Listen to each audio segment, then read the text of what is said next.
গর্ব দেশ। সবার আগে বাংলাদেশ।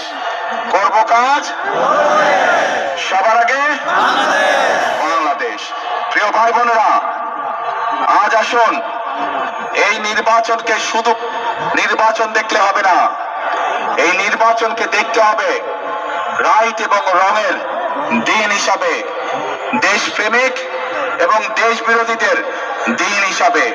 এবং বাংলাদেশের মানুষ অতীতে কখনো ভুল করেনি, সকল সময় তারা দেশ প্রেমিকদের সমর্থন দিয়েছে এবং তাই আমরা আল্লাহর রহমতে আত্মবিশ্বাসী, ইনশাআল্লাহ বিএনপি 12 তারিখে আপনাদের সমর্থন পাবে এবং আপনাদের সমর্থন নিয়েই বিএনপি শুরু করবে তার কাজ, গর্ব দেশ সবার আগে বাংলাদেশ।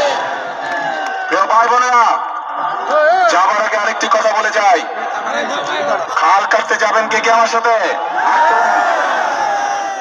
ইনশাআল্লাহ 12 তারিখে নির্বাচিত হলে পরে সরকার গঠন করে আমরা আসবো।